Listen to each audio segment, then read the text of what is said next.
Middle education के YouTube channel में आपका स्वागत है। देखिए, हम टॉपर सीरीज को लेकर के वीडियो को शूट नहीं कर रहे हैं, हम प्री बोर्ड एग्जाम का पेपर लेकर के आ चुके हैं। आपको पता है ना कि 8 तारीख से आप सबके स्कूल में प्री बोर्ड एग्जाम स्टार्ट होना है। एंड यदि मैं क्वेश्चन पेपर की बात करूं तो क्वेश्चन पेपर तो मैं कल ही आपको प्रोवाइड करा दिया था। एंड लीजिए, अब फुल सोल्यूशन का वीडियो आपके सामने प्रेजेंट करने जा रहा हूं। जी हाँ, आपने सही सुना। इस वीडियो में प्रश्न 1 से लेकर के प्रश्न क्रमांक 23 तक का संपूर्ण उत्तर मिलेगा। एक भी प्रश्न का उत्तर नहीं छूटेगा। ना तो मैं आपको बोलूंगा कि इस प्रश्न के उत्तर के लिए टेलीग्राम पे जाइए, ना तो मैं आपको बोलूंगा कि इस प्रश्न का उत्तर मुझे भेजिए। ये मेरी स्वयं की जिम्मेदारी है कि मैं आपको 100% सही और एक्यूरेट आंसर दूं। तो फाइनली वो वीडियो इसी के ऊपर होने जा रहा है। हो सकता है मिडिल एजुकेशन की वीडियो थोड़ी लेट देखने को मिले, लेकिन इतना ध्यान रखिएगा, जब भी वीडियो आएगा तबाही मचाएगा और 100% एकदम रियल और जेन्युइन आंसर लेकर के आएगा। इतना ही नहीं, मैं आपको क्लिक बैट दिखाता हूं। इस प्रकार से आंसर मैं और मेरी टीम द्वारा बाकायदे लिखा गया है। आपको पीडीएफ नोट्स भी मिलेगा। कहाँ मिलेगा, कैसे मिलेगा, वीडियो के बीच में मैं बता दूंगा। पीडीएफ में कैसे तैयार किया हूँ आपको पीडीएफ भी दिखा देता हूँ। ये देखो भाई साहब, पूरे के पूरे फुल सोल्यूशन रेडी किया गया है। टेंशन की कोई बात नहीं है। और जल्द ही हमारी एक और तैयारी चल रही है। जैसे ही कंप्लीट होता है, हमारी टीम एक्टिव होती है, जल्द ही आपको कॉपी पर लिखित आंसर मिलेगा, जिस प्रकार से स्कूल में आप सब लिखते हैं। मतलब परीक्षा कॉपी जो होते हैं ना, वहां पर भी लिखित आंसर दूंगा और बताऊंगा कि आपको वार्षिक परीक्षा में कैसे लिखना है। तो टेंशन नहीं लेना है। बस एकमात्र आपका अपना स्वयं का यूट्यूब चैनल मिडिल एजुकेशन से जुड़िए, डेफिनेटली फायदा मिलेगा। हर पेपर में फायर करोगे और टॉपर केवल और केवल आप कहलाओगे। तो चलिए हम देख लेते हैं हमारे प्रश्न क्या हैं और क्या होंगे सही उत्तर। सबसे पहले देख लो, यहाँ पे लिखा है कि परीक्षा पूर्व अभ्यास प्रश्न पत्र 2023-24 कक्षा 10वीं की हिंदी का सेट नंबर ए है। कोई भी सेट आएगा, तुम मुझे बता देना कि मुझे इस सेट का सोल्यूशन दे दीजिए। तुरंत क्विकली आपको फुल सोल्यूशन का वीडियो मिल जाएगा। 75 नंबर का पेपर रहेगा। समय मिलेंगे 3 घंटे। निर्देश में कई सारी बातें लिखी गई है, जिसे हम इंस्ट्रक्शन कहते हैं। एंड मैं आपको बता देता हूं, एग्जामिनेशन पॉइंट ऑफ व्यू से ये बहुत इंपॉर्टेंट होता है बेटा। ये सब आपको पता होना चाहिए। आगे बढ़ते हैं 100% रियल और जेन्युइन आंसर के साथ। प्रश्न नंबर 1 कह रहा है सही विकल्प का चयन करके लिखो। पहला नंबर कहता है प्रयोगवाद के जनक माने जाते हैं। प्रयोगवाद मतलब होता है ऐसे कौन से कवि थे, कौन से लेखक थे जिन्होंने प्रैक्टिकली को समझा और प्रैक्टिकली करके पढ़ना ज्यादा सही समझा। तो इसका सही आंसर अज्ञा हो जाएगा, अर्थात ऑप्शन नंबर ब। इन्हें प्रयोगवाद के जनक माने जाते हैं और इन्होंने बताया था कि अगर कोई चीज आप पढ़ाई करें तो प्रैक्टिकली पढ़ाई कीजिए, मतलब देख करके सीखिए। तो इसका सही आंसर अज्ञे पे टिक करना है। नेक्स्ट सेकंड नंबर, हरिल पक्षी से तुलना की गई। किसकी तुलना की गई है? कृष्ण की, गोपी की, उद्धव की, कृष्ण की, ब्रजवासी की। तो इसका सही आंसर कृष्ण की गई है, क्योंकि कृष्ण का जिस प्रकार से रंग था श्यामला, ठीक उसी प्रकार से इस पक्षी का रंग भी श्यामला होता है।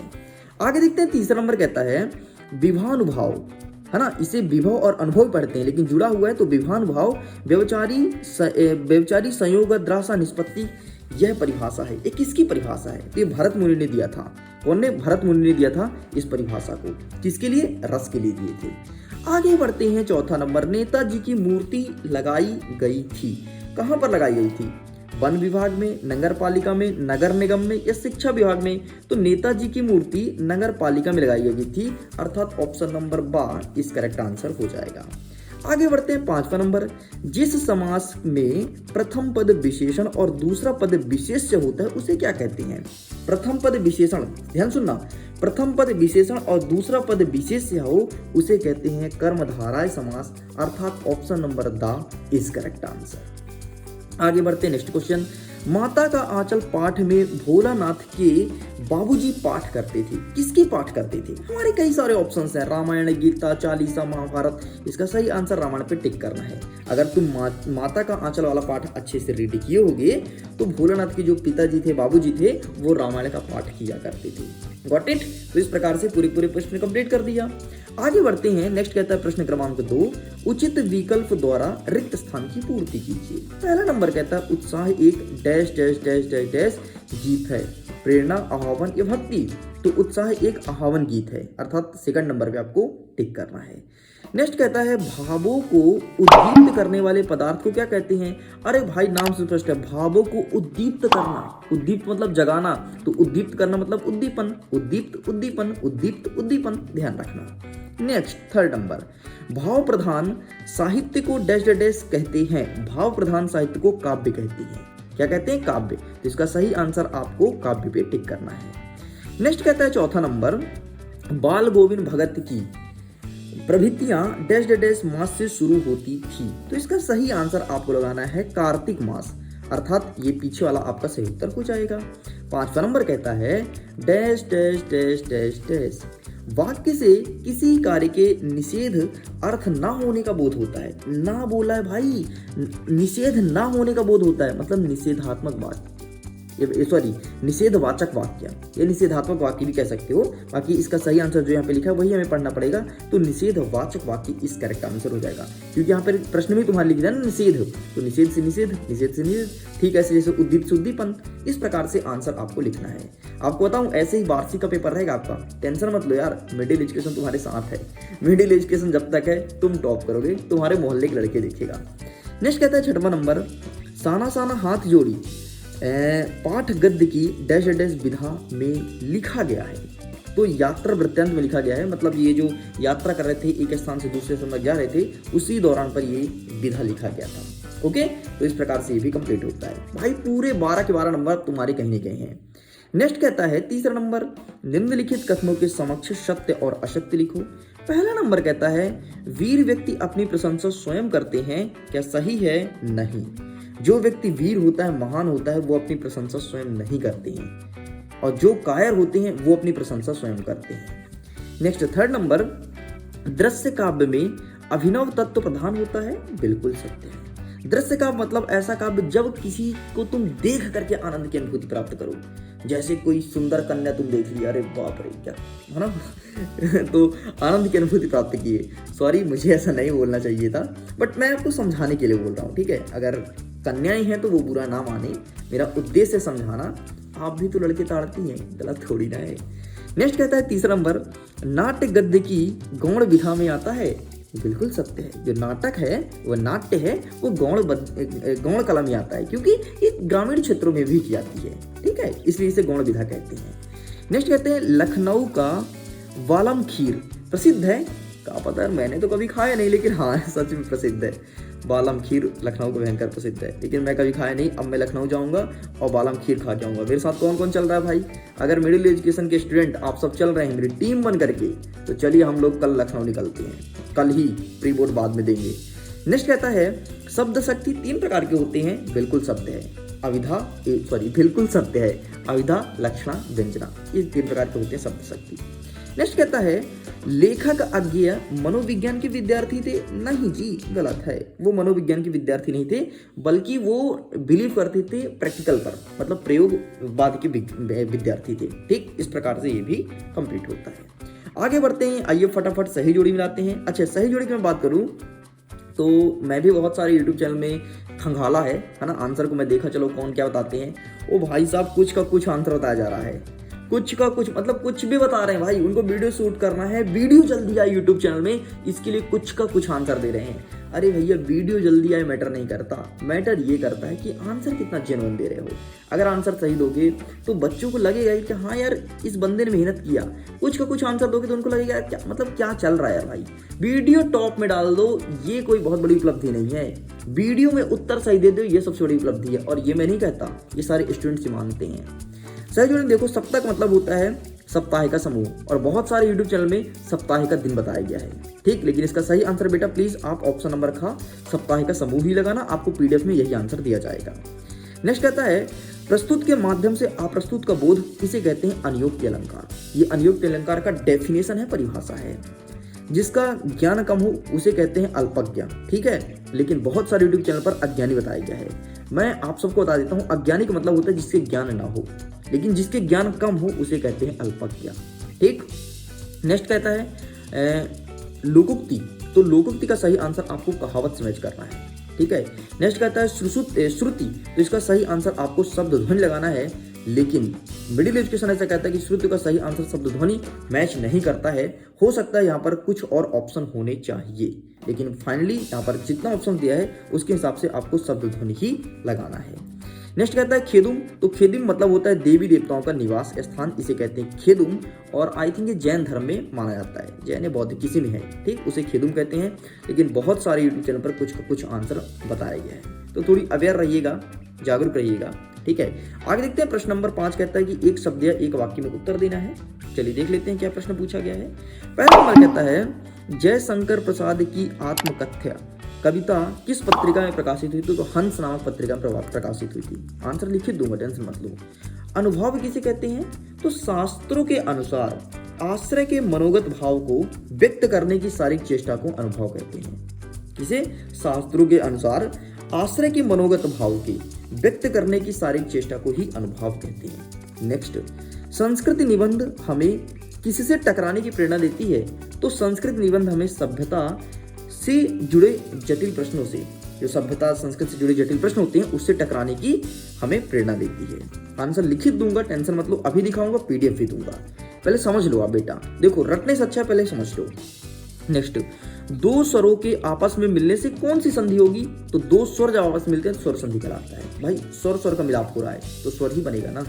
नेक्स्ट, भोलानाथ और उसके साथी आमोले को घिस कर क्या बजाते थे? तो सहनाई बजाते थे, सहनाई ऐसे, ठीक। नेक्स्ट, हिरोशिमा नामक कविता किस काव्य संग्रह से लिया गया है? तो आरू ओ करुणा प्रभामय से लिया गया है, ठीक। तो आइए इनका आंसर दिखा देते हैं। बाकी पीडीएफ आपको कहाँ मिलेगा? लिंक डिस्क्रिप्शन बॉक्स में, आप जाकर के एक एक चीज की पीडीएफ को डाउनलोड कर सकते हैं। इस प्रकार से लिखित आंसर मिलेगा। कॉपी में जल्दी आंसर लिखा जा रहा है, जैसे लिख जाता है तो कॉपी के थ्रू भी आंसर प्रोवाइड कराया जाएगा।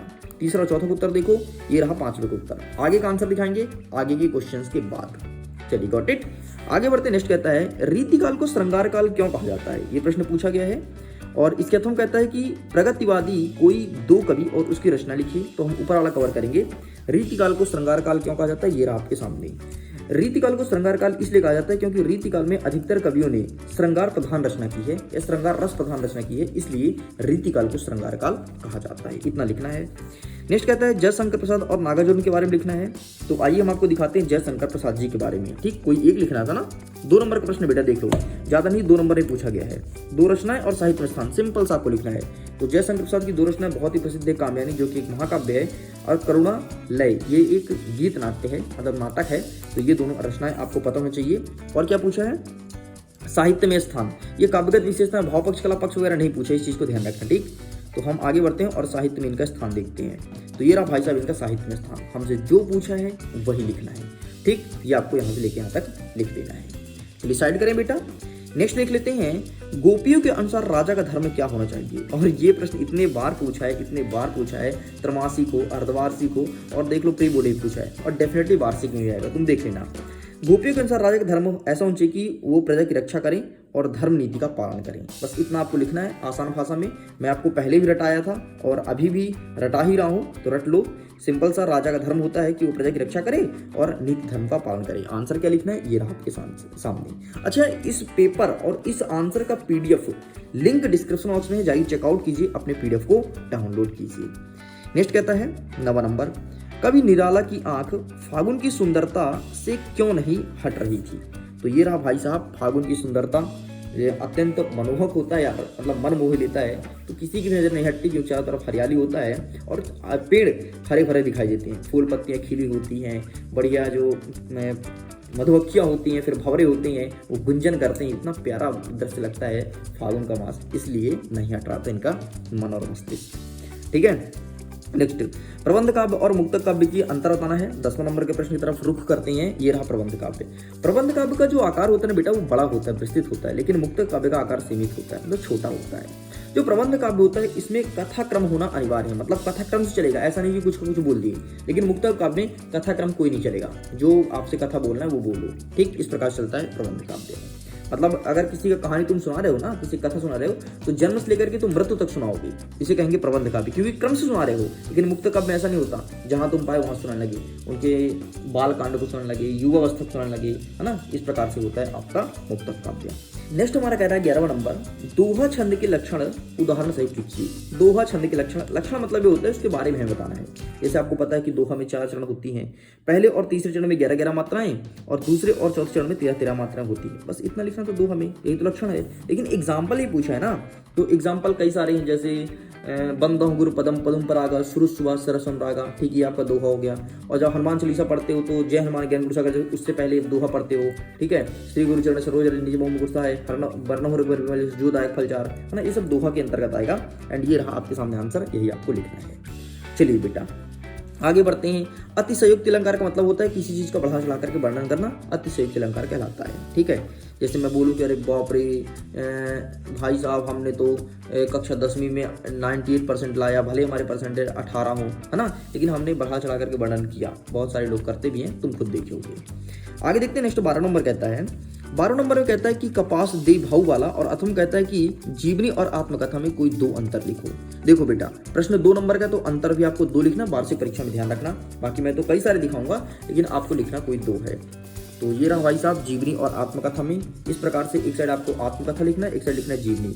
आत्मकथा स्वयं के द्वारा लिखी जाती है, जबकि जीवनी किसी दूसरे के द्वारा लिखी जाती है। मतलब यदि तुम स्वयं अपने बारे में लिख रहे हो तो उसे कहोगे आत्मकथा, लेकिन अगर मैं तुम्हारे बारे में लिखूं उसे कहोगे जीवनी।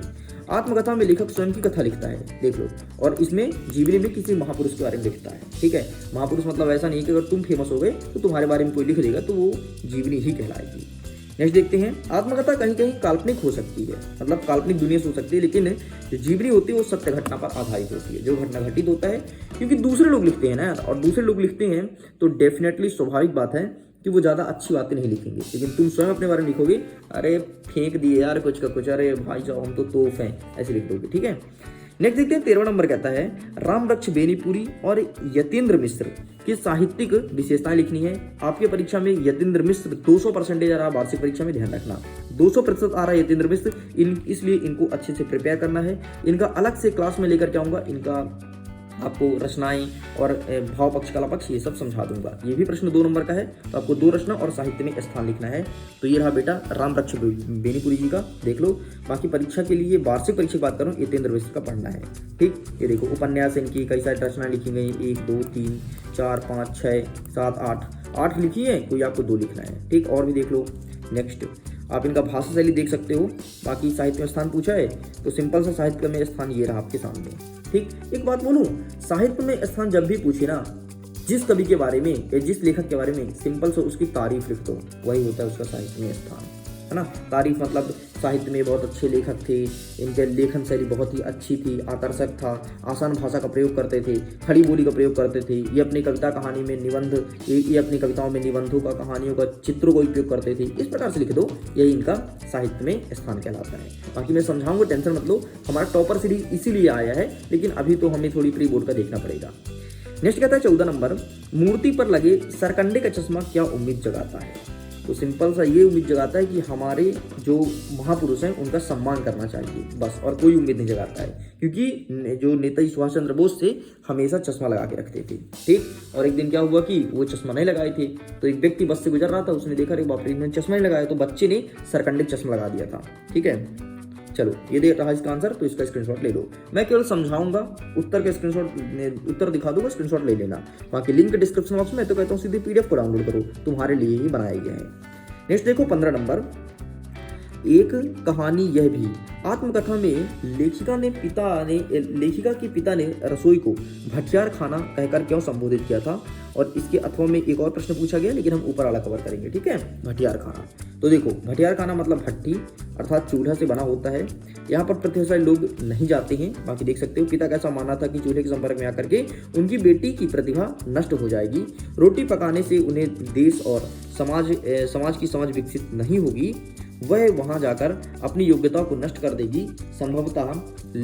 संभवतः इसके लेखिका के पिता ने रसोई को भटियार खाना कहकर संबोधित किया था, मतलब तुम्हारा ज्ञान वहां नष्ट हो जाएगा, ऐसा लेखक का कहना था, ठीक है। नेक्स्ट 16 नंबर कहता है कि निम्नलिखित वाक्यांशों के लिए एक शब्द लिखिए, ठीक, जो देखने में प्रिय लगे। समझ गए ना, जो देखने में प्रिय लगे उसे कहेंगे प्रियदर्शी। नेक्स्ट कहता है जिसका वर्णन ना किया गया हो, अवर्णनीय, है ना, जिसका कोई वर्णन नहीं है अवर्णनीय कहेंगे। ये रहा इसका answer, please take a screenshot, got it. चलिए बेटा आगे बढ़ते हैं, नेक्स्ट क्वेश्चन हमारा अथवा कहता है निम्नलिखित वाक्यों में उनके समक्ष लिखे निर्देशों के अनुसार परिवर्तन कीजिए। ये आज्ञावाचक वाक्य बनाने से प्रश्नवाचक, तो इसको हम कवर नहीं करेंगे क्योंकि हमने ऊपर का देख लिया है। आगे बढ़ते हैं, 17 नंबर कहता है कभी श्वेत तो कभी रंगीन पताकों को फहराने की अलग अलग अवसरों की ओर संकेत करता है। तो देखो भाई क्या होता है, ये बात बिल्कुल सत्य है। ये जो झंडे वंडे होते हैं ना, इनका बड़ा योगदान होता है यार। जो पीला झंडा होता है वो किसका सिंबल है पता है आपको? उसका है संक्रमण रोग का। ठीक ऐसे ही हमारे देश का भी एक झंडा होता है, लाल झंडा खतरे का प्रतीक है, हरा झंडा मतलब चलने का सिंबल है। इस प्रकार से सभी झंडे अपना अपना सिंबल डिनोट करते हैं। एंड इसका आंसर क्या लिखेंगे, ये रहा आपके सामने। 100% रियल और जेन्युइन आंसर है, एक्सपर्ट द्वारा वेरीफाइड है, टेंशन की कोई बात नहीं, पूरा पूरा ये आंसर लिख करके चले आना। चलिए भैया आगे बढ़ते हैं, 18 नंबर निम्नलिखित काव्यांश का संदर्भ प्रसंग सहित व्याख्या कीजिए। तो काव्यांश ऊपर वाला हम दिखाएंगे, बादल गरजो वाला, ठीक है, घेर वाला। ये देखो पूरा पूरा ही लिखा है, बादल गरजो घेर, यहाँ से यहाँ तक। संदर्भ में क्या लिखोगे, यह पद्यांश हमारे पाठ्य पुस्तक उत्साह कविता से लिया गया है। इसके कवि का नाम सूर्यकांत त्रिपाठी निराजी है। बाकी संदर्भ वगैरह कैसे लिखते हैं, किस प्रकार से अच्छे नंबर आते हैं, बिना पढ़े जाओ तो भी कैसे लिखेंगे, सब बता दूंगा, सब बता दूंगा, टेंशन मत लो। जो मेरे टॉपर सीरीज आया है इसी के लिए आया है और टॉप कराऊंगा। अब टोटल फ्री हो गया, उसके पहले मैं चार्ज पे करना था, आपको पता होगा। संदर्भ में देखो, यह कविता बादल की गर्जन तर्जन कर घनघोर वर्षा कराने के लिए कह रही है। एंड भावार्थ में यहाँ से लेकर यहाँ तक आपको लिखना है, इसका स्क्रीनशॉट ले लीजिए।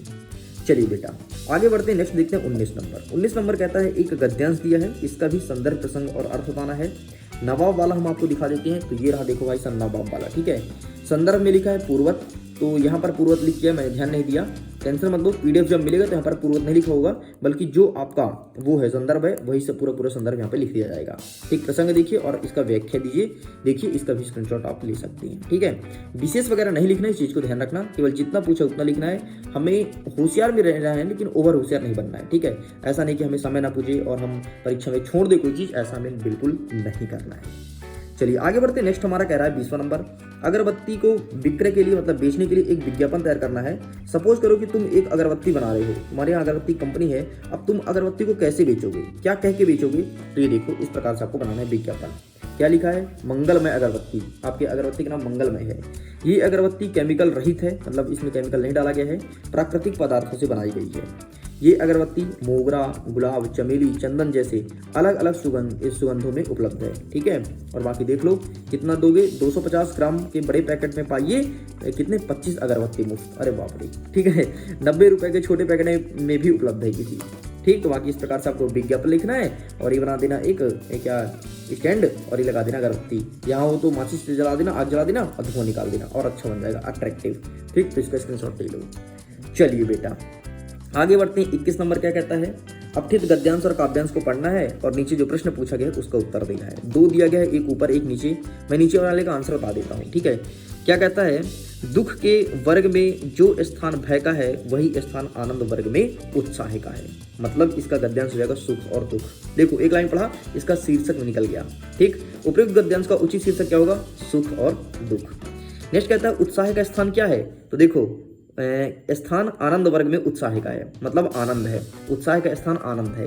देख लो पहले लाइन में 2 उत्तर मिल गया, पहली लाइन में, ठीक। इस प्रकार से गद्यांश का आंसर लिखा जाता है। अब कहता है उपयुक्त गद्यांश का सारांश लिखिए। अरे भाई साहब क्या प्रश्न पूछा है, बहुत ही इजी। सारांश कैसे लिखते हैं, ध्यान सुन लो।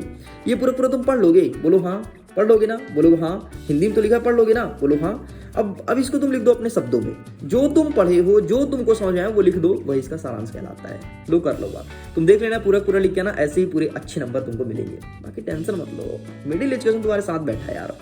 नेक्स्ट देखते हैं 22वां नंबर क्या कहता है, अपने जिला के जिलाधीश मतलब कलेक्टर साहब को ध्वनि विस्तारक यंत्र के लिए आपको आवेदन पत्र लिखना है। तो आइए हम लिख देते हैं कलेक्टर साहब को। हेलो कलेक्टर साहब जरा सुनिए, बहुत बाजा बजा रहे हैं, जरा बाजा बंद कर लो, क्योंकि मिडिल एजुकेशन के बच्चे पढ़ाई करने जा रहे हैं, उनका पेपर है फरवरी में। देखो सेवा में जिलाधीश ग्वालियर, तुम लिख देना जहाँ की भी होगी, भोपाल, इंदौर, जबलपुर, शहडोल, रीवा, उमरिया, पन्ना, छतरपुर, जहाँ की भी हो वो लिख देना।